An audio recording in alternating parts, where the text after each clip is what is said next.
राष्ट्रीय स्वयंसेवक संघ यानी आरएसएस की तरफ से एक बड़ा बयान सामने आया है। भारत पहले से ही हिंदू राष्ट्र है, आज भी है, हरदम रहेगा। ये बात मंगलवार को आरएसएस के सर कार्यवाह दत्तात्रेय होसबोले ने गुजरात के भुज में कही है। दत्तात्रेय ने कहा कि राष्ट्र के नाते हम हिंदू हैं। भारत पहले से ही हिंदू राष्ट्र है और आज भी है। हिंदू राष्ट्र का एहसास कराने का काम संघ करता आ रहा है।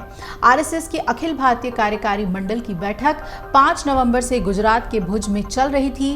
3 दिन के कार्यकारिणी मंडल में जिन विषयों पर चर्चा हुई उन्हें पत्रकारों के सामने रखते हुए दत्तात्रेय होसबोले ने कहा, अयोध्या में 22 जनवरी को रामलला की प्राण प्रतिष्ठा होने वाली है। आरएसएस लोगों को अयोध्या आने के लिए घर घर जाकर निमंत्रित करेगा। ये अभियान 1 जनवरी से 15 जनवरी तक व्यापक रूप में चलाया जाएगा। हर गांव और हर घर में आरएसएस के स्वयंसेवक जाएंगे और वो रामलला का चित्र, अयोध्या के मंदिर का चित्र और अक्षत देकर लोगों को अयोध्या में रामलला के दर्शन करने के लिए निमंत्रित करेंगे। आरएसएस अपने प्रशिक्षण वर्ग में बदलाव करने जा रहा है। वहीं आरएसएस के सर कार्यवाह दत्तात्रेय होसबोले ने यह भी बताया कि आरएसएस अपने प्रशिक्षण वर्ग में एक तब्दीली लाने जा रहा है। आरएसएस का जो ट्रेनिंग कैंप होता है वो सामान्यतः 3 हफ्ते का होता है, नागपुर में 25 दिन का होता है और उसमें परिवर्तन करने की संघ ने योजना बना ली है।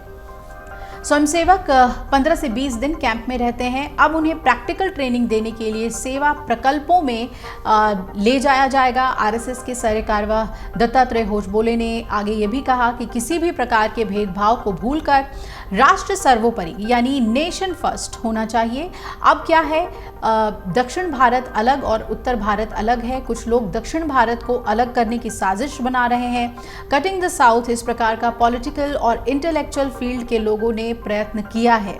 आरएसएस के कार्यकारिणी मंडल में आरएसएस शताब्दी वर्ष किस तरीके से मनाया जाएगा, इस पे चर्चा हुई है।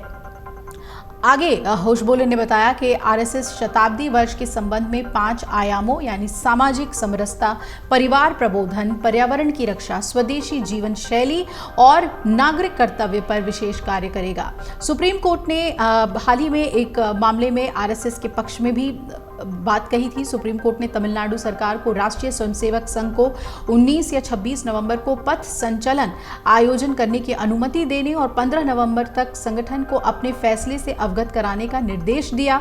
जस्टिस सूर्यकांत और जस्टिस दीपांकर दत्ता की पीठ ने राज्य सरकार को यह तय करने के लिए कि कोई विवेकाधिकार देने से मना कर दिया कि प्रत्येक जिले में 1 या 2 रैलियों की अनुमति दी जानी चाहिए या नहीं। पीठ ने हालांकि स्पष्ट किया कि राज्य सरकार प्रतिवादियों के अनुरोध के अनुसार शुरुआती और अंतिम बिंदुओं को समान रखते हुए सिर्फ मार्ग को संशोधित कर सकती है।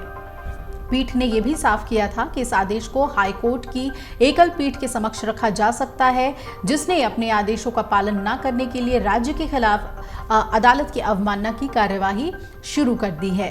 तो अब देखना है कि आरएसएस ने जो हिंदुत्व को लेकर बयान दिया है उस पर क्या सियासत भी मोड़ लेती है, सियासत भी कोई रुख अपनाती है, इस पर नजर रहेगी। अगर आप ये वीडियो YouTube पर देख रहे हैं तो हमारे चैनल को सब्सक्राइब करें और बेल आइकन को दबाना ना भूलें। अगर आप Facebook पर ये वीडियो देख रहे हैं तो हमारे पेज को लाइक करें।